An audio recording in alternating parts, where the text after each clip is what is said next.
Welcome, everybody, to the Heart of Vermont podcast. My name is Paul Doski, and holy crap, has it been a day.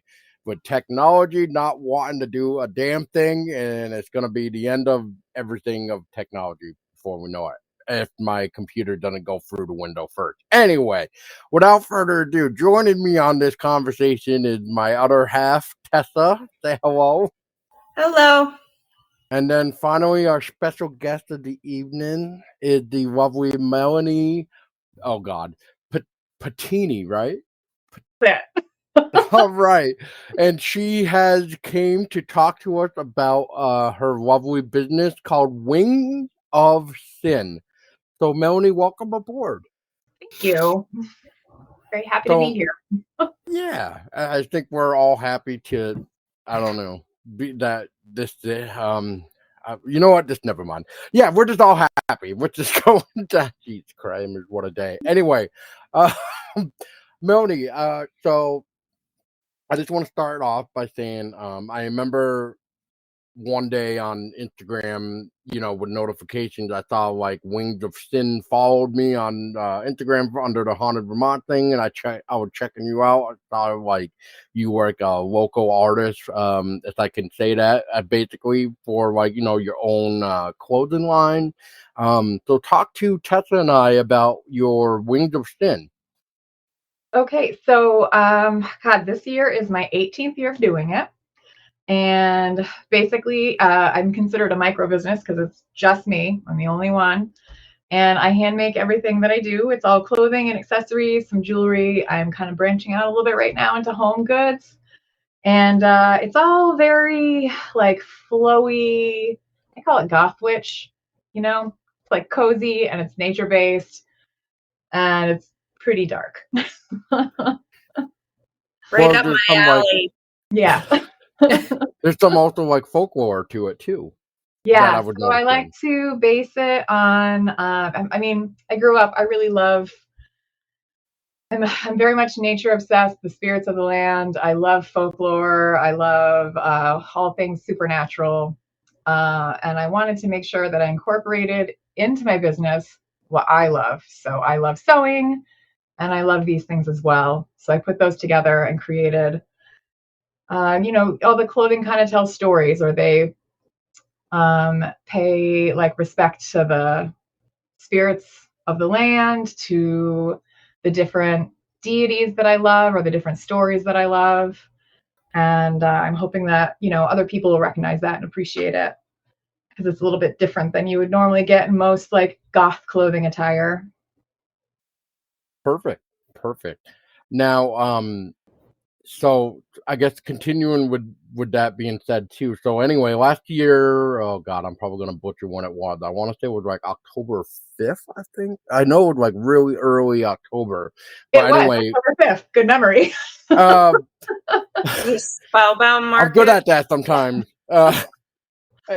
And anyway, Vermont was doing their new thing called Spellbound Market. It was the first try of this, I guess. They didn't know how well it was going to take off, and it took off very well because I even had trouble getting out of the damn parking space of Rotary Park. So that was not really fun. And anyway, it was such a blast that as I was walking and Tessa being on the video call while I was trying to I got basically a video tour. a video tour, video shopping experience, as we were all making a joke about it. Anyway, so I probably went by like 3 or 4 times, and I just happened to look over and to see Wings of Sin, and I'm like, oh my God, why does that sound familiar? And then I went on Instagram and I like looked up Winds of Sin on there, and I noticed that you were following the page, and I was just like, oh my God, like this is why. So it was a pleasure to finally meet you, Melanie. Absolutely. Yeah. Yeah. I was Um, excited when I first found your podcast that there was something like this going on in Vermont. So, yeah, well, I got an interesting story to mention with this too, but within this week. But anyway, yeah, it's fun, but yeah, it was just I don't really get a chance to really meet that many people. But the fact that you were nearby for once, like doing this event kind of thing, it was just like I like the experience when I can actually meet somebody that actually follows or whatever that's into the same stuff. And anyway, it's just always just a pleasure to connect and network as you're trying to do here, because we'll get into in a little bit too. But yeah, so Tessa, is there anything that you would like to start off with, Melaney?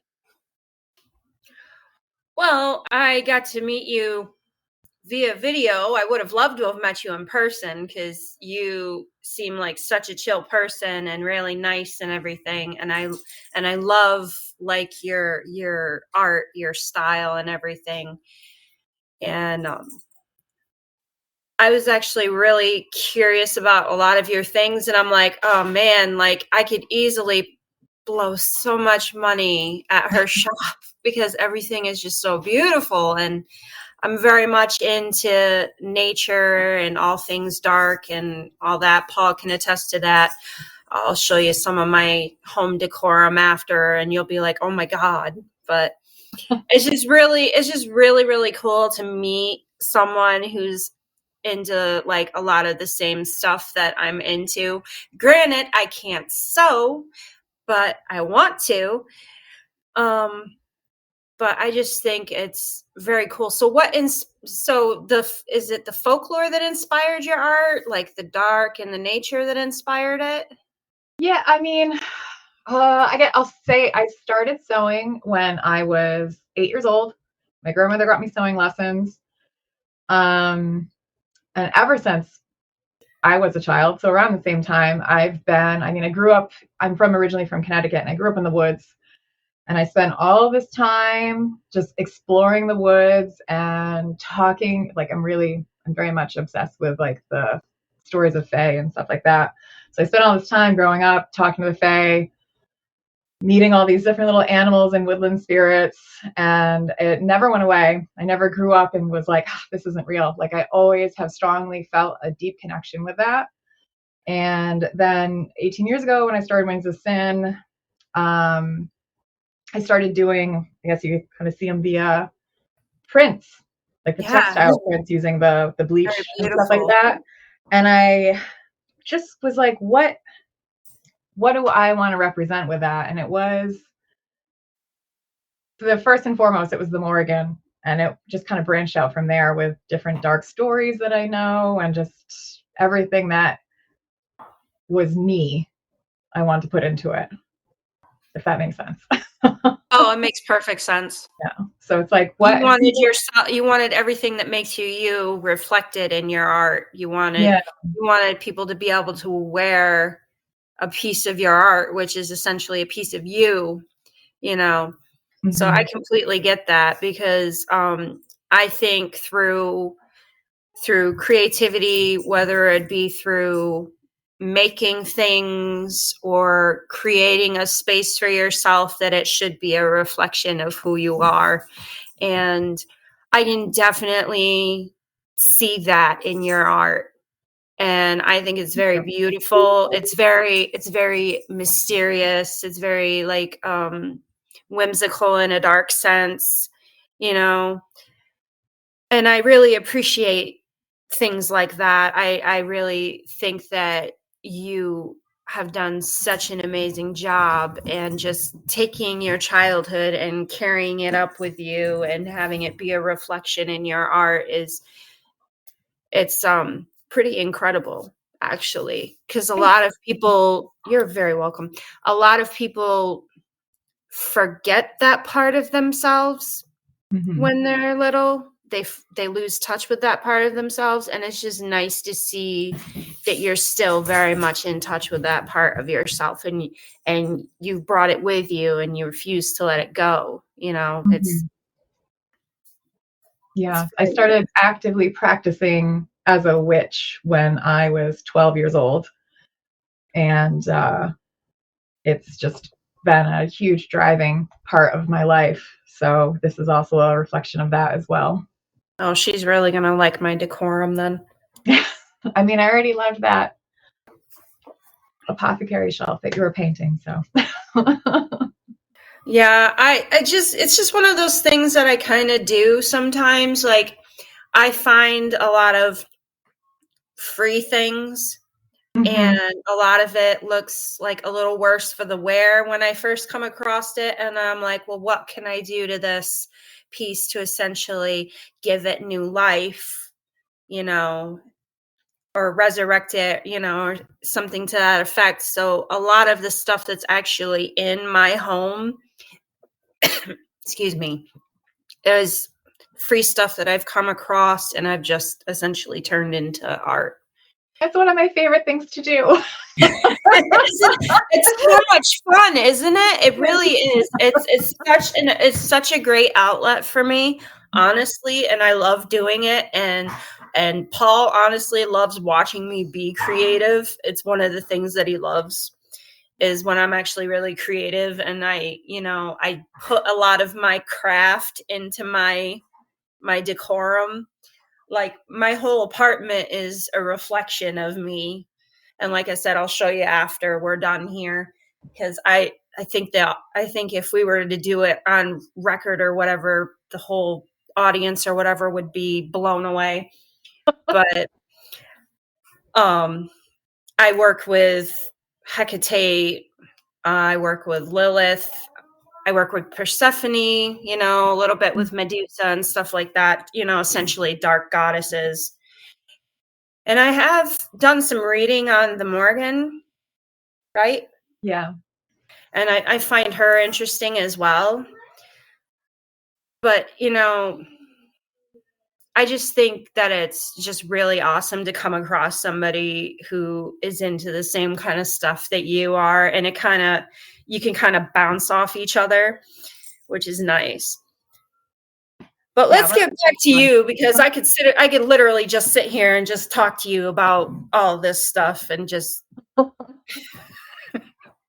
Yes, and going back real quick, Melanie, you just actually sparked an interesting little statement there saying dark stories. Now, these dark stories, are they like, I guess, are they like related to Vermont in a way, like the stories from here, or are they like from like a different type of mythology or something? Like, what do you mean by These that? stories from back home in Connecticut. all of the above. So, I definitely, like I said, I have a connection to the Fae, and not like, everyone's got their idea of what fairies are. I'm not talking about little sparkly things like that. We're not talking about Tinkerbell. Yeah, I'm talking about like the people of the mountains, like the dark, scary, or no, they're not always scary, but like the earthier kind of spirits like that. So growing up, I was very much intrigued by, like, my favorite lore would be like different Celtic stories, because they're always so, I don't know, they're usually pretty tragic and beautiful, and they have a lot of different dark lore in them. So that was a big influence. Being in Connecticut, I've lived in quite a few different states. It's one of the most haunted places I have ever lived in my life. There are spirits everywhere there. I mean, there's spirits everywhere, but that was the most like intense things I've ever had happen to me was there. But then in Vermont, I've been here for about 20 years, and I lived in Huntington for about a decade, and that was probably the most intense place I've ever been in Vermont. There's a lot of really wild and dark things happening out in those woods. I lived in a log cabin that had, I don't know how much you want me to go into actual stories, but I lived in this log cabin out in the Hanksville part, and every day was something new there. There were, I mean, we're talking the shadow people alone that would come out just regularly. And I mean, I had people that would come out to my house that were absolutely like atheists, didn't believe in anything like that. And they would ask me to walk them to their car because it was too scary out there. So that was a fun 10 years living there. But yeah, so it's all been very much influenced. All my dark stories are definitely things I've read as well as real life, supernatural, kind of dark things going on. I'm definitely one of those That's people fair. that starts a lot of sentences with saying, I know this sounds crazy, but. And then I've got a scary story. That's fair enough. No, I'm just asking because I think one of your product, or should I say stencils, I want to say was like I mean, I don't know if it would be the correct way, but to me, it would almost be like almost like a representation of a Wendigo or something, unless that's not what it's supposed to be. Like with the the deer head with the antlers, or unless it was something else. But like, I don't know if that's like what you're trying to represent with that design. For I know, Wendigo is the only thing that really comes to my mind. But then like you have other stuff too that basically says what's like witchiness, and then you got like the hat that I got, which is spider and stuff like that. So I guess what I'm trying to get at is like I know you were saying the stuff that you love and like the folklore and stuff you try to incorporate into your product. So I guess like what I'm trying to maybe ask is like, so for each design or stencil, that it like in a way represent like some sort of symbolism to you, I guess, for what. Every single one of them does. Like the one that you're talking about, the deer skull, that one actually is a design from an artist named Sean Fitzgerald in Ireland. We met each other via social media like a long time ago, and I always really admired his artwork because he does like a lot of album covers for like metal bands and punk bands and stuff like that, but he always incorporates like kind of Celtic imagery. So I asked him specifically to do something in his style that he thought reflected Wings of Sin. And that was kind of the creation that he did for that. That one's one of my favorite pieces that I have. And then like the spider, for that, I work a lot with animal spirits in the form of magic that I practice. And the spider is one of the ones that's been there with me a lot. So that's an imagery that I like to use, as well as the crows are pretty much the most commonly used thing in my store. Those are important to me. Well, the crows are basically like messengers, if I remember right, right? Like they're like Mm-hmm. messengers and watchers per se. So can you remind me what the spider is supposed to represent? Spider is wisdom. I mean, it has a lot of different meanings, but for me, I've always used it as wisdom and kind of, I mean, it's weaving a web. So it's like fate and destiny and things like that. It's creation. It can have a lot of different, depending on what you're working with specifically for it. But I often use it for like creative ideas Mm, okay. because they're an artist. Yeah. Trying to think if there was something else. I think you had like a wolf one, and if I remember right, that was the one where that I was kind of eyeballing, and I think I said if you found a stencil small enough for a hat, I think is what he asked. If like if you ever could make it small enough for that or something, maybe to just reach out and let me know. I think that's what it was anyway. Proud about that. Yes, that's right. I can always make the stencil smaller. Yeah. Oh, good. Good. Yeah.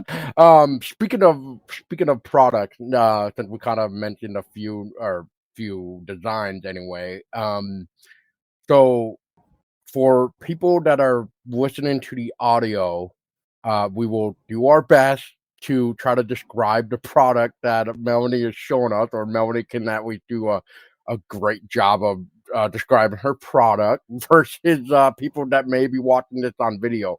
So, Melanie, if you wouldn't mind, can you just give us a couple ideas for the video people and just for the audio people, just to kind of describe like what you have to show us to help represent what Wind of Sin is basically with your clothing. I can do that. All right, I got some right behind me here. So this one's kind of a crop top sort of thing. I specialize in very, like I said before, very loose and flowy clothes. So you kind of wear this layered over something and it drapes. I like things that are comfortable and flattering. Goth clothes, great, but I just can only wear so many corsets. I want soft and cozy 95% of the time. So that's what these kind of things are. And I do dye removal with all of my items, whether it's the more splattered look like this one or the cleaner screen printed look. It's both dye removal. So I use decolorant instead of ink on this. And it takes the dye out of the fabric, and it's probably hard to see, but let's see if I can get it closer. It gives it kind of a like a marbly sort of look. So it's not just like solid ink. It gives it like almost a little extra dimension. That's that one.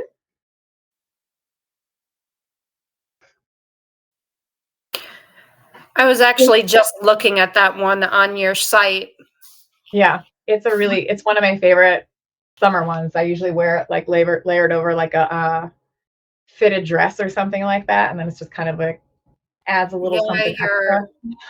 Yeah, it's your high-low triple moon loose crop top. That's the one. I should say these names. Thank you for saying that. You're welcome. I have your site pulled up. So this one again is the bleach splatter. So this is the elements, kind of a reinterpretation of all of the elements put together. And it's like a full length skirt. I think I call it the gathered element skirt on my website. And the thing about that I love, I'm obsessed with ruching. So you can untie it and let it be like just a straight A-line skirt, or you can tighten up the sides and give it a little extra something, some more detail. I do it a lot. The ruching I do a lot with like shorter skirts that have different points and angles to them. And I just think that ruching makes your butt look amazing. So everyone should have it. Let's see. And then this is probably my most popular item. Get it a little better on the hanger here. This is the moon phase cardigan. This is the back of it. So okay, I'll add that to my wish list too. I love this one. It's just a huge oversized item that just drapes on your body. Oh, I love comfy, flowy stuff. Have like a little detail of the elements. I love the elements. So yeah, and then this is one of my favorites too that I'm wearing here. I kind of love it because you can pop out of it and have a longer sleeve item, or if you need to get down to business and you need your hands free, you can go in there. So this is the Three Crow poncho, I think is what that one's called on there. Yeah, that's a little summary of kind of basically what I have. I mean, there's over 100 listings on my main website, so there's a lot of choices. And if there's anything that you see that you're like, I like this, but I want it with that print, you can always reach out to me, and I'm happy to do that. Kind of like what I just mentioned about the whole wolf and hat thing, basically. Exactly. Yeah. Yeah, well, I've already seen 2 things already that I'm going to want from her, so. That's fair. I appreciate it. That's fair. And I was looking at the rest of your things on your site too, and you have a lot of beautiful things. Like you have stuff with serpents, which I love. You have stuff with your crows, your, like you said, your elements, moon phasing, triple moon goddess. Yeah. You have stuff with ferns and plants, which is really nice too. So yeah, I'm already a big fan from what I see. A lot of the stuff you make, I would wear. So, Melanie, what has been probably the most challenging about running Wings of Sin? Um, I love being my own boss. I love making my own schedule. I love all of that. But running a clothing business, just me, everything is just me. It's hard because you never know. There's seasons for, big sales are happening here, and I've got all these events going on over here. And then there's like this time period where it's like nothing and I'm just surviving. So it's the ups and the downs are probably the most challenging. Like I said, I've been doing this for 18 years, so I've gotten good at knowing when the ups are happening and when the downs are happening, so I can prepare for survival. Which right now, January and February are my quietest times of the year. So I use that to be creative, work with people on things, and, spend time doing what I love. And try not to focus on the fact that my sales are kind of down. But yeah, that's probably the most challenging. It's the ups and the downs. It's just a roller coaster. Right. Now, real quick too, I noticed, I think it was a couple days ago, you were mentioning like you were been working on some new product or designs, or maybe both or something. I mean, I know you probably don't have any to really show for like the video thing itself, but for those that may want to have like a little sneak peek of like what you've been, I'll just say brewing. I actually can give you guys the very first view of one of my new lines. Uh-oh. I've got it right over here. Dun, dun, dun.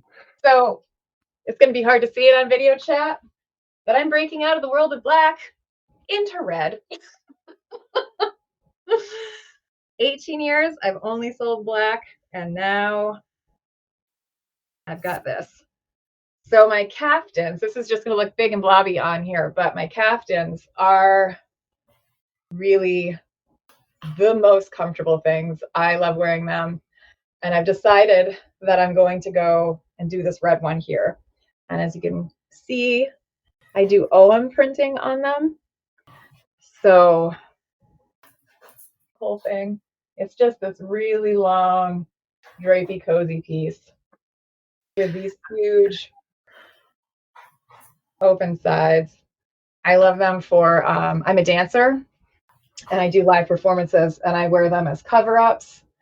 I wear them, they're great for like the beach cover-ups. They're great for rituals, and they're great for just wearing around your house and feeling absolutely fabulous and comfortable. I sold a lot of them in 2020 to people that were like stuck in their apartments in New York City. And they were just like, well, I'm going to be comfortable and I'm going to look amazing with this caftan and my martini. So that was probably when they became the most popular. That's fair. That's fair. So yeah, that's anything, the red line. And I've got a few other pieces going. And then I also will have more of my usual black designs as well. And yeah, I think I'm doing 2 more photo shoots, and I should have that released probably by mid-February. Perfect. Perfect. I will have to agree with her that they are one of the coziest things that you can wear, because I have a black one. And basically, if I'm not going anywhere and I'm home, I'm basically living in it. Because it's so comfortable and it looks like really good on you and stuff like that, and you just feel really witchy and stuff in it. It's just really comfortable. I don't know why they look so good. They're basically a giant sack, but I always call them sexy sacks. It's a giant sack, but you look sexy as hell in it. Yeah, they're pretty great. Yeah, you can wear them off shoulder if you want to. Wear them off shoulder, which is what I do with mine. Mm-hmm. You know, you've seen it on me. I usually wear it off shoulder and stuff because Yeah. that's how I like to wear it, because I have a pentacle and a rose in my zodiac on my right shoulder. So Mhm. I wear a lot of my stuff, well, off shoulder. I get it. Doing the same. But yeah, they're like one of the comfiest things ever, and and I don't know, you just look really good in them. Yeah, they're great. I love them. And I do it all in a rayon spandex fabric that is, I call it home away from home because it's so comfortable. You can just exist in it. It's great. Perfect. So, Well, that's fantastic that you're branching out and trying new colors and stuff, like coming out of the black, even though everybody loves black. I think about 80% of my wardrobe is black. Mm-hmm. And then the rest of it is like a hunter green color or a forest green color. Yeah. which is what I was just about to ask you. Like, so Melanie, I'm surprised we haven't heard like dark forestry green in your inventory yet.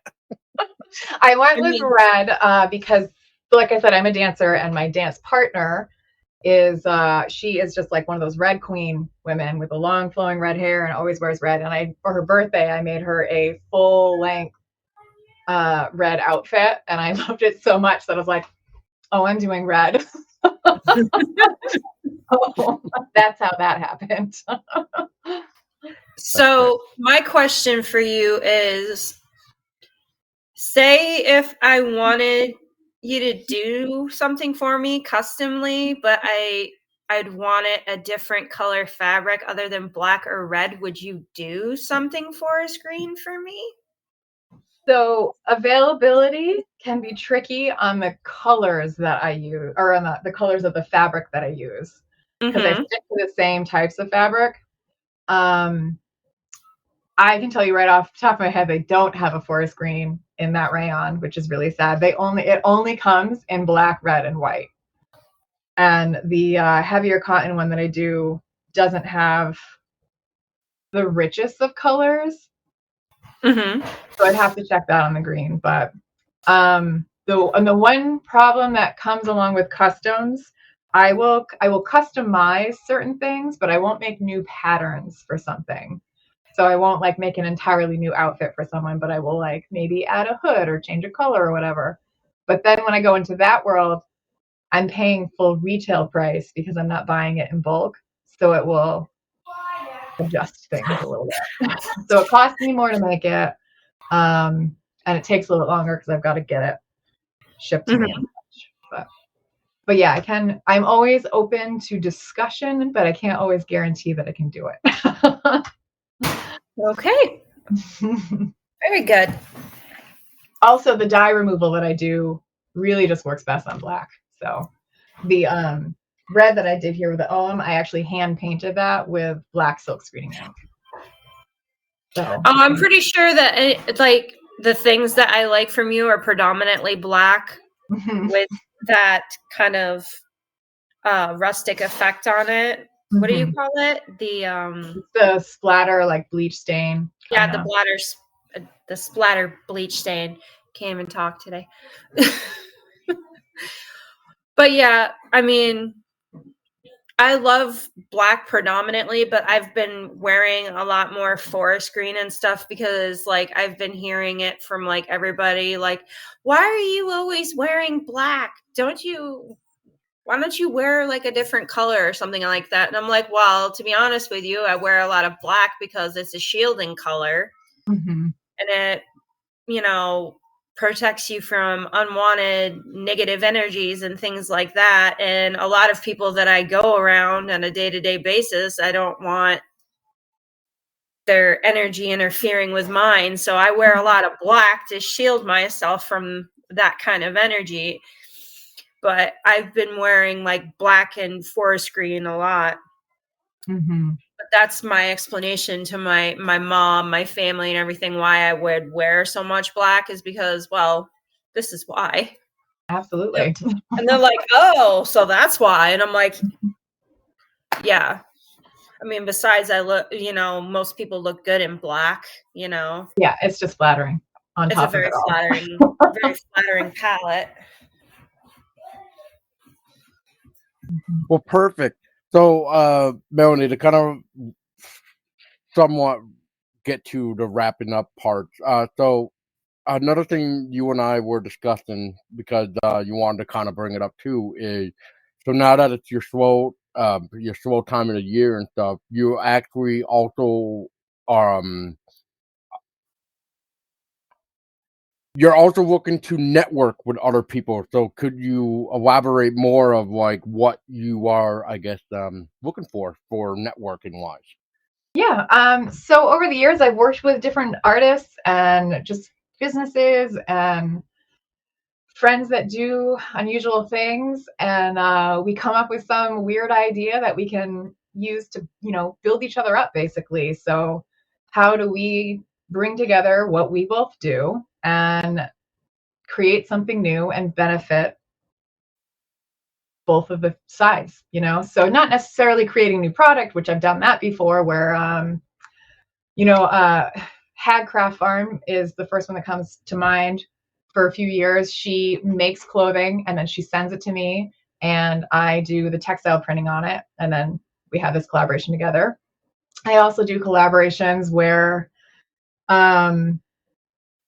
like, I send items to different models that do kind of unusual photography and things like that, and they create art using my clothes. I've worked where, like, Practical Magic in Essex Junction, Vermont. I've gone to her store and photographed my pieces with all of her different, like, witchcraft items and stuff like that. Or I've set up shop and did a pop-up at Inkwell Emporium in Burlington and Revolve Pole Dance Studio in Burlington as well. So I am really open to, like, what fun thing can we do together that will benefit us and benefit the, people around us. And I don't know, whatever you like. What if someone is like, oh man, I really love to work with her and do this, like, send me ideas. I love hearing it. And it doesn't have to be local. I work with people. I've gotten people in, like, Sicily, Croatia, like, all over the world that I've worked with. So I love other artists, and I love working with people, and I love creating. So I really just want to focus on that a lot. That's a big draw for this year, is I want to be more creative with people rather than just, this is my sewing room around me. This is where I spend a good portion of my day. So I'm here in my own little world unless I'm traveling around and doing shows. So it would be nice to actually work with other people and come up with new things and have these conversations and do stuff.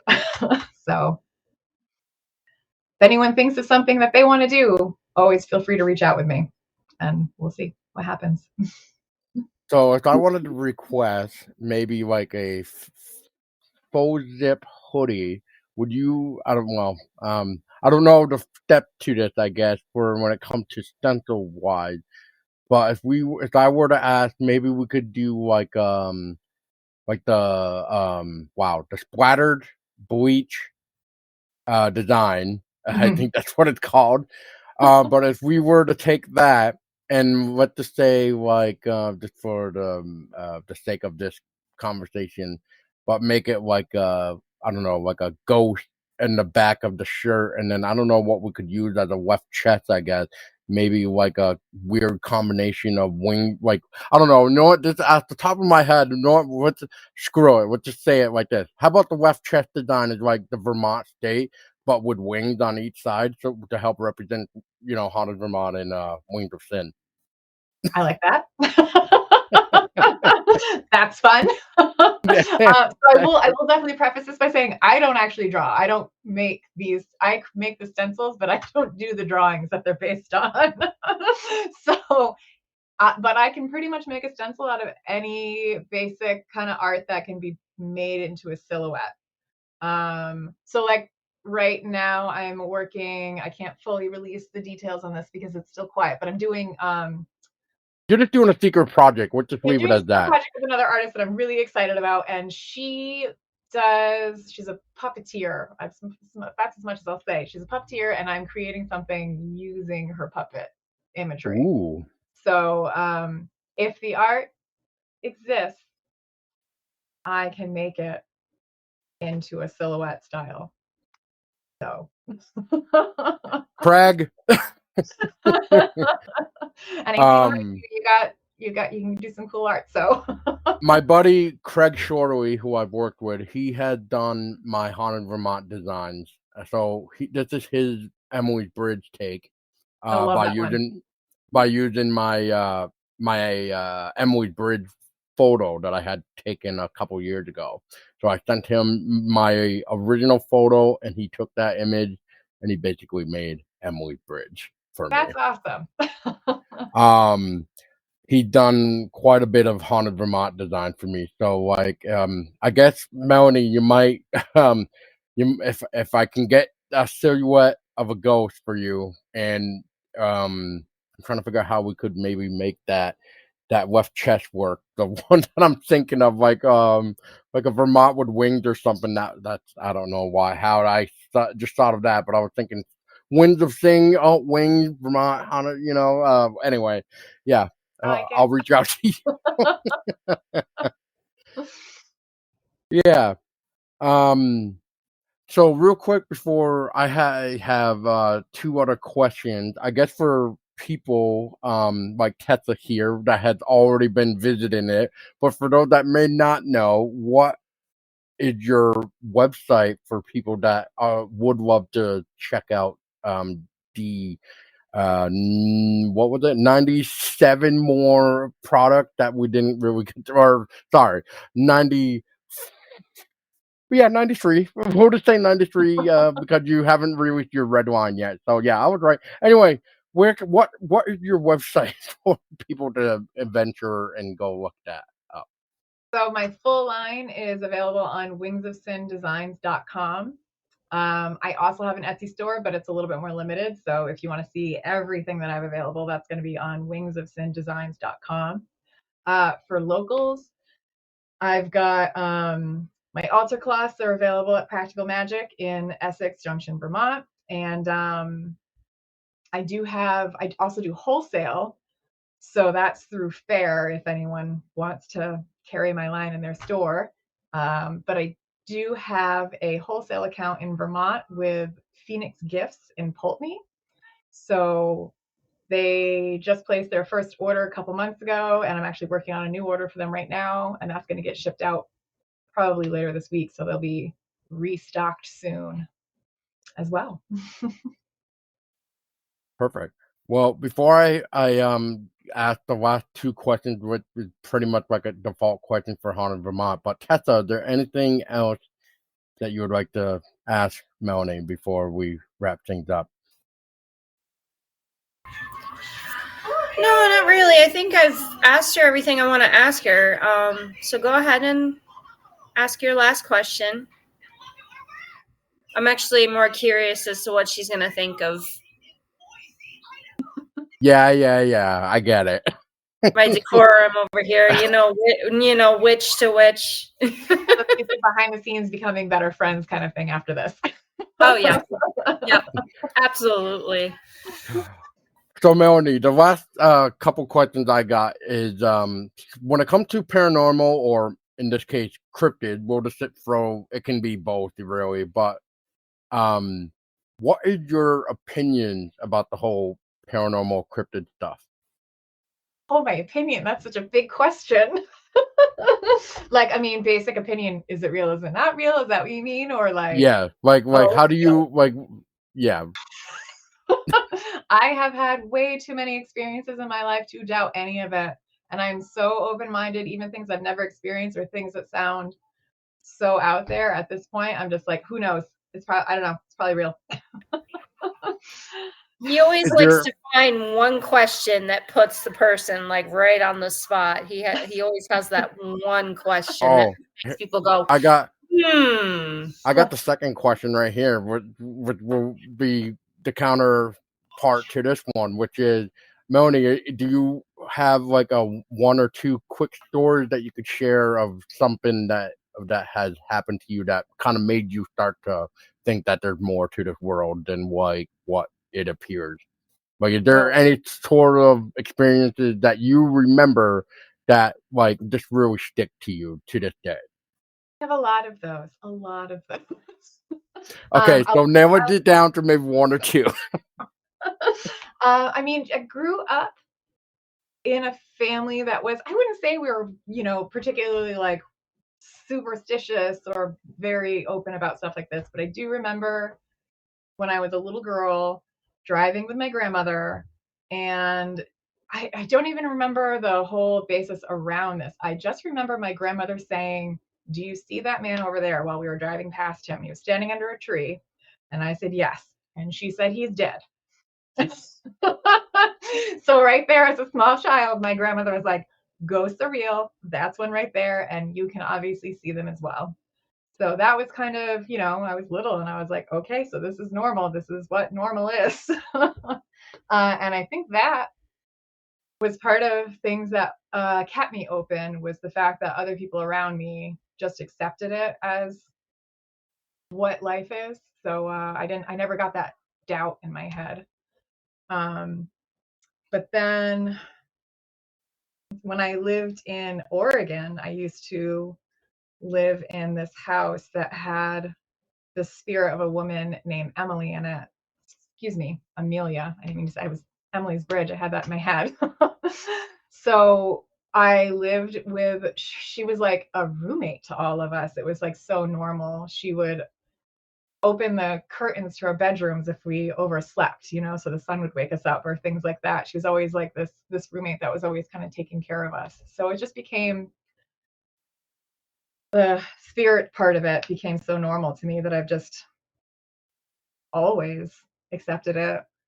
And then, like I said, the Fae, I've been working with them since I was a small child, and they're always around.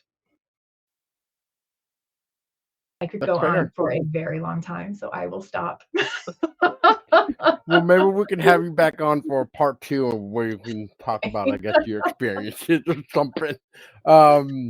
No, that's all fun and games. But yeah, so Melaney, so once again, thank you for your time and thank you for bearing with me with the technological difficulties that we were having here. And Ryder says hi to everybody that's watching video and stuff, because Ryder always has to come bug his daddy when I'm in the quote office, because if he's not bugging me, then I think there's an issue going on here. So but for everybody else, again, I just want to point out wingsofsindesign.com again to check out all of the amazing stuff that Melaney has to offer. And so for Tessa, thank you for joining me. And of course, it was fun. I've missed it. And it was, and of course, always a pleasure to talk with you, Melaney. Yes, very much. And for everybody else, I guess, keep your eyes open, because you just never know, an apparition will appear in front of you.